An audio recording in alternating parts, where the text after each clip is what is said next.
Hello guys, welcome to another episode of Car Chapter. And then in the last video, as you've already seen, I basically don't have the stinger anymore. And then in today's video, I'm gonna show you guys what I replaced the stinger with. So stay tuned. Ever since I posted my last video, I've gotten a lot of questions and a lot of dislikes on Instagram, on YouTube. But basically, some people have either I've guessed that I let go of the stinger because of build quality issues, because I'm a badge snob, or was it because something else? So I'm here to address that first before we go into today's video. So number one, there in the time that I had the stinger, I did not have any build quality related issues to it. I did not have any creaks, I didn't have any rattle sounds or any problems with the stinger at all. The only thing that I ever did to the stinger besides driving it in the time that I did have it was to bring it out for a routine oil change, and that never had any problems. So I'm grateful that in the time that I had my GT1, I didn't have any problems, because I noticed that on the forums online, there would be a lot of owners complaining about rattles, rattles, paint quality issues, and all that sorts of things. But I noticed that these happen to GT2 owners more than GT1 owners. I'm not sure whether that's because not a lot of owners decided to get the GT1, or was it because there's more GT2 users than GT1. But that's out. And number two, as far as badge goes, I'm the kind of person that I don't care what badge a car has. If it's a good car, I'll I'll I'll look into it. I mean, before I bought the Stinger, I was considering a Mustang. I was considering a G37.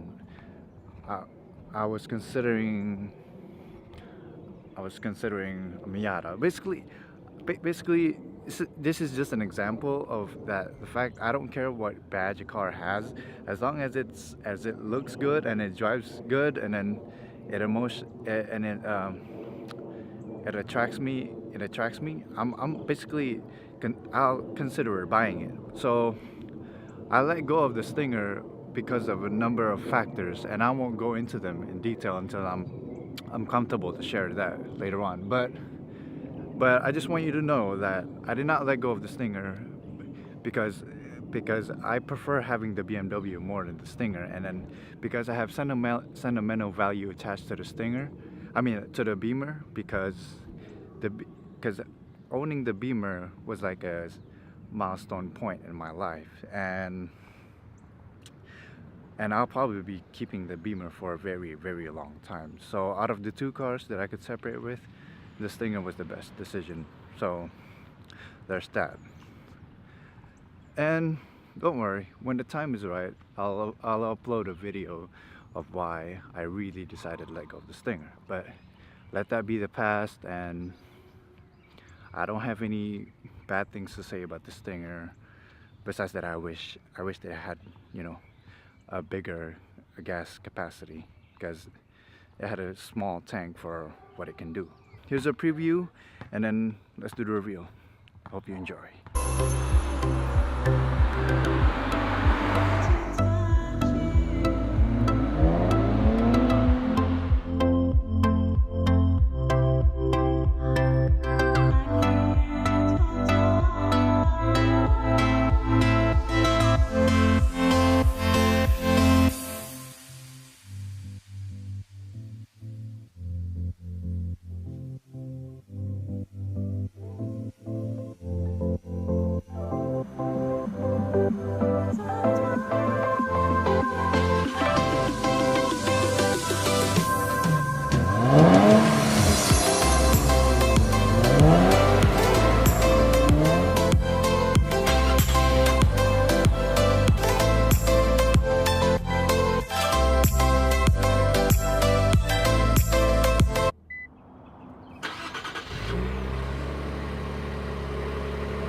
probably already guessed it by now, but let's go ahead and officially reveal it to you guys. So what I got was the Q60 Red Sport 400. So some of you might be wondering why I decided to get the Q60, considering that I already had the Stinger, but basically I was kind of forced to give away the Stingers, so the next possible option that I could possibly replace this Stinger with was the Q60 here. And I didn't want to get an AMG C43 because because honestly it's a little bit overpriced, and it's not even a real AMG to begin with. And I didn't want to get an S5 because of how boring it was when I took it for a test drive. If you're an S5 owner, don't hate me. It's just that I didn't feel excited at all to drive the S5. But when I took this for a test drive and then, got to try it out for a couple of weeks, I basically gotten to appreciate the car for what it is. It's a true GT car. And then when you really want this car to hustle, it really hustles. I mean, it's like full on bonkers. And then there's already a lot of reviews on this car out there on YouTube, but I'll officially make mine when I've already broken it in. Right now, I only have about almost 1,000 miles on it, and since I don't think that's properly broken in yet, so I'll just wait another 1,000 miles or so until I officially drive it like the way it's supposed to be driven. But I think that the car has a serious case of being misunderstood by the journalists, and you really have to get used to driving it to really know how to tap onto its potential power, because yes, we already know the glaring weaknesses that this car has, and that being said, it's like a baby. You have to you have to play with it a little bit to find out where it ticks. But honestly, moving on from the Stinger is hard, and then finding a proper replacement is just as hard. So it took me a little bit of time to come up with the conclusion that I just decided to settle with the Q60 Red Sport. And the other alternatives that I was looking at, other than the Q60, was the Audi S3. But if I was thinking about it, it's not a good replacement for the Stinger, quality wise. And I was thinking of the refreshed Mustang GTs, and I do like them, especially the way they sound, especially if you get the performance package. But then again, quality wise, it just didn't struck with me as something that would be appropriate to replace a Stinger. So from this video, you know how hard it is to find a replacement for the Stinger, because that's how good of a car it is. And then besides that, I was honestly looking at a F80 M3 and F82 M4, and I know I already have the 440, but I was looking for more of a two-door replacement, and I was really considering the F82 M4. But thinking about it, my lifestyle now, it wouldn't allow me to have a proper time to fully enjoy the F82 M4, because of how I basically daily commute my cars in the city.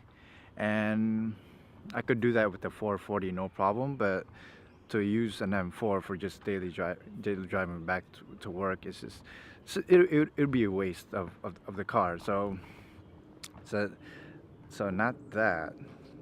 By the way, I was considering a certified M4, not a new M4. But and then the one car that I was really considering to replace the Stinger was, believe it or not, it's an RC350 S Sport. I wanted that car for a while now, and even before I bought the Stinger, I wanted the RC350 S Sport because of how sexy it looked, and then how how surprisingly fun it is to drive. You know, it has a naturally aspirated V6, and then it has just, you know, that the traditional 8-speed automatic, the torque converter automatic that Lexus used, but it's snappy enough and responsive, and it sounds good. So, and it's, you know, it's one of those cars that isn't fast, but sometimes it's better to drive a slow car fast than it is to drive a fast car slow. So that was the case, and then I don't know what it is, but it looks like me and Lexus aren't meant to be, because I've tried to get them like 3 times, and then and all 3 times there's always a certain circumstance that always allowed me to not being able to buy the RC350 even if I had the money. From there on, I kind of soured on a little bit from Lexus. A lot of cars was considered, a lot of searches on YouTube's were done, you know, to look for car reviews, and I finally came up with this.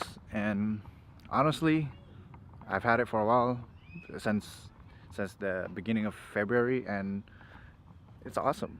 I mean, I'll make another video about the review, about things that I like, things I don't dislike, that I dislike about it, and then we're gonna try to get the picture of the Q60 with the 440 soon, because they need, and I need to update my my YouTube banner page, my banner picture and all that. So yeah, I hope. For those of you that already guessed that I was gonna get a Q60 Red Sport, congratulations. That means either you were looking at my Instagram post and then you know what car I was teasing, or, well, that was the only way you were gonna guess that I was gonna get this Q60, because I didn't leave any hints on YouTube or anything at all.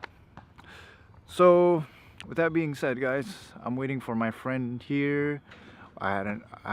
We were supposed to meet up at 5:30. It's about 5. I'm here early because this is across the city from where I live, and then I didn't want to get stuck in traffic, so I decided to get here. And then good thing I got here early. I mean, it's very quiet here. I like how quiet it is. Okay, so let me know what you guys think of the Q60, and so for mod ideas, the first thing I want to do is get a muffler delete, but I don't know if I should get the Infinity Performance exhaust, which costs about $650, or if I should get something aftermarket.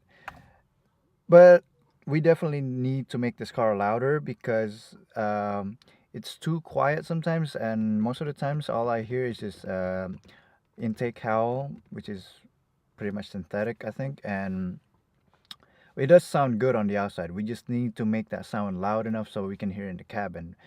So if you guys have any ideas of, you know, what should I get, a downpipe? Should I get, you know, an entire exhaust system?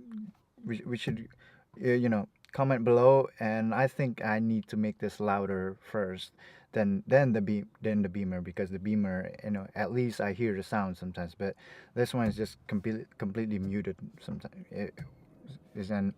And I want to make it louder, but I don't want to change the wheels, because I want to keep it clean and keep it, like, you know, retain a sleeper look. And I'll probably debadge it. And I have a special trip coming up in the middle of the year, and it's gonna be about a 2,500 mile trip one way, so it's gonna be a 5,000 mile road trip. And I don't know if I should take this or the Beamer, but whatever that I'm modding, I'm gonna take that. I'm gonna take that for the road trip. So basically, comment below, and if you have any ideas about, or if you're a Q60 owner, give me some ideas. And then if you haven't already, subscribe to the channel and help us grow. We're at 50 subscribers now. Thank you for your subscribes, and then I hope we reach 100 soon.